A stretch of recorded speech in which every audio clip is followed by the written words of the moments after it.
Finishing off the week with the last Need for Speed game that I purchased, and of course, telling the YouTube owner to go fuck himself. Now, I'll say this right off the bat. Most Wanted is definitely not Hot Pursuit. It's not as fun as Hot Pursuit, mainly because the cop chases are missing where you get to be a cop, but it's still a pretty decent game. You know, after I bought Hot Pursuit and that got me back into the series again, the one that came before Most Wanted was Need for Speed The Run, made by those fuck-ups over at EA Black Box, which essentially sunk the studio and forced EA to finally close those fuckers down. Now, the idea from the start looked fucking stupid. The reviews agreed, the game was fucking stupid, and all of that was magnified by the fact that Criterion made an amazing Need for Speed game the year before. So when Most Wanted was announced and Criterion was back making the game, I was pretty sure I was going to buy this, but right off the bat, they said you will not be a cop car in this game. So that naturally made me hesitant to buy the game. After all, the most fun I had in Hot Pursuit was being able to ram a motherfucker into the wall and bust their car. That shit was fucking awesome, but now it's gone. Also, for people who have been with the series for a while, there was a game titled Most Wanted before, which, much like Hot Pursuit, Criterion decided to re-envision for their older games that were more popular back in the day. And Most Wanted was one of those popular Fast and Furious type series that they did back in the past. So many people thought this was either going to be a return to that style or was going to bring back some kind of storyline bullshit. And my thoughts would be, if they bring back those stupid ass storylines, there is no way in hell I'm going to buy this shit. But luckily they didn't add any of that shit. They kept some of the elements from that game, like the Most Wanted list and whatnot, but they mainly brought all their Burnout ideas into the franchise, such as the garage, fixing up your car, busting through billboards and fences and shit like that. Basically, the Burnout series has pretty much been renamed Need for Speed with the amount of items Criterion pulled over. It has very little resemblance to the older Need for Speed games, and for the most part, this game looks and resembles the style of Burnout games than it does compared to Need for Speed games. But either way, I got the game. However, as you've seen as a running theme with most of my games, I didn't play it right away. But it wasn't due to Call of Duty this time around. Matter of fact, Most Wanted came out just a few weeks before Black Ops 2, and obviously I didn't buy Black Ops 2. The game that kept my attention was Mass Effect 3 still. They were still rolling out free DLC that I wanted to take advantage of, so I played that instead and didn't get into Most Wanted right away. Eventually I got into the game, I believe around January and shit, and I played it. And I will say, it's a good game, but I do miss the cop chases, and I do miss the online functionality that the original game had with Hot Pursuit. For the most part, the game was merely about racing and shit, and the cop car stuff was limited only to a few parts of the game. They had that one feature where the cops trap you and you need to evade them or whatever the fuck, or they would show up in certain races, but for the most part, it wasn't a major portion of the game. This game put more of an emphasis on challenging your friends at different things that showed up in your autolog. The autolog not only tracked your progress in events, but shit like how far did you jump through these billboards, how fast were you driving through a speed camera set up around the city or whatever the fuck. Since competition against people was mainly limited to races, they amped up the competition between you and your friends in the campaign type races and whatnot. Personally, I didn't find playing online as enjoyable as it was with Hot Pursuit. With Hot Pursuit, you had the two sections of racing and cop chases, and obviously I preferred the cop chases above all else. Here, I wasn't too thrilled with the online portion, so the only things I really did was have an open lobby online, which I think I posted all the footage to my channel and shit like that, but that's really it. The online portion here was a gigantic clusterfuck of stupid. I mean, I couldn't even explain how they would put all these events together. Somehow you win, somehow you don't. At the end of the race, maybe you win, maybe you don't. I don't fucking know. I didn't care. I thought it was fucking stupid. Now, as for the campaign, there were a number of things that they did that I liked as well. I liked that all you needed to do was find a car to use it. I thought that bit of hide and go seek was a pretty fun way to unlock cars. You know, in most racing games, to get the best cars in the game, you needed to race the shittier cars, rank up, and then unlock the better cars. Here, you could just head right to a car and take that sumbitch for a spin, and you unlock it. Each car had their own series of races that they could compete in as well. So there was incentive to find and use every single car. There was a purpose to getting out of your Bugatti Veyron and driving a Toyota Prius.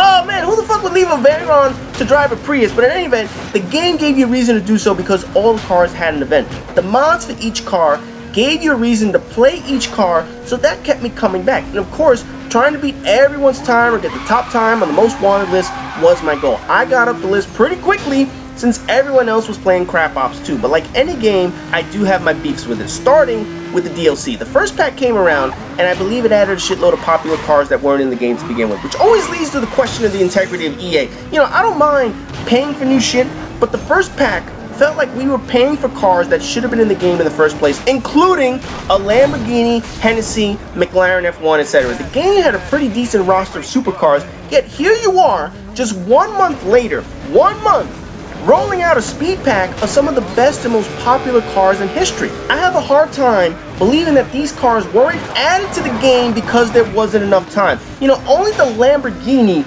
wasn't in prior games, so the other cars all had models in prior games done by Criterion. They were all in either Hot Pursuit or some of the other games that were done by Black Box or Slightly Mad. So to pretend that these cars are something new and unique just 1 fucking month later sounded like bullshit. My guess is these cars were originally scheduled to be in the game. EA or Criterion held them back intentionally to see if people would buy them as additional content and DLC, because after all, what incentive would people have towards paying EA more money if the cars that were offered were pieces of shit like a fucking Hugo? Now think about it. If you roll out shitty DLC, who's gonna pay for it? If you roll out great DLC with popular cars, yeah, people are gonna go out and buy that motherfucker.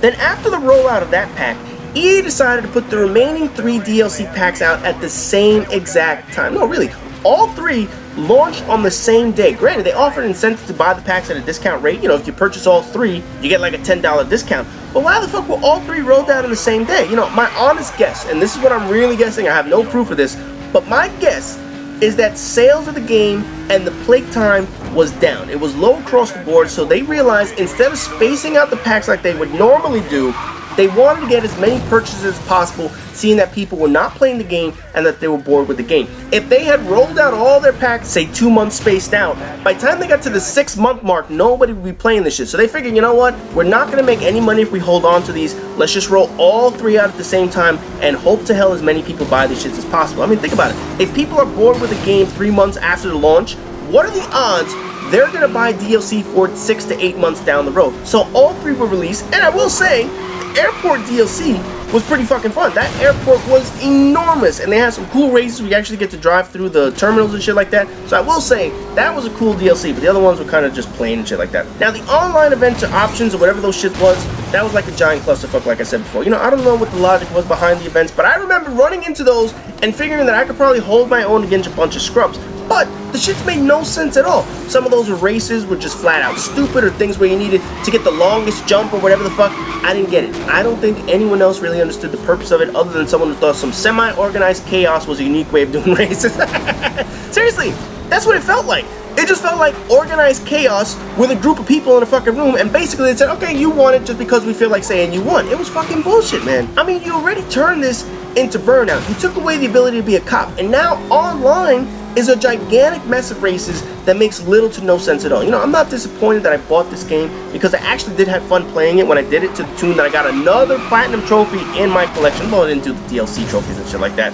But even with me getting a platinum trophy in this game, this is clearly not a Hot Pursuit game. It had some flashes of brilliance, but overall, it was just a decent racing game that provided me a couple weeks and months of entertainment while everyone else was playing crap ops too. Now, as for the future of Need for Speed, I'll probably get more depending on the reviews of the content and whatnot. You know, Need for Speed Rivals was on my watch list, but much like Black Flags for Assassin's Creed, I held off on buying that, thinking that I would have it for PlayStation 4 would be a better idea when I buy the console. You know, that way, when I buy my PlayStation 4, I at least have a game to play on the motherfucker. Obviously, as the months have gone by, and I haven't gotten to PlayStation 4 immediately, the odds of me buying Need for Speed Rifles begin to dwindle every single time. I could still get it, who knows, I might try it out, just for the fact that I need something on PlayStation 4, but it's really not a priority for me to buy right now. I'm sure on PlayStation 4, I will get a Need for Speed game, there will be something that piques my interest, hopefully it's Hot Pursuit 2, but for now, I'll wait until something comes out that I actually want to buy in this motherfucker. Now, one other final issue to mention before the end of this video is my upcoming schedule. Next week is going to be the answers to your questions from a few weeks ago. Obviously, I finally get a chance to dive into those motherfuckers. So, I'm going to reply to everything that you guys asked me all 5 days next week, hopefully, depending on how long the videos are.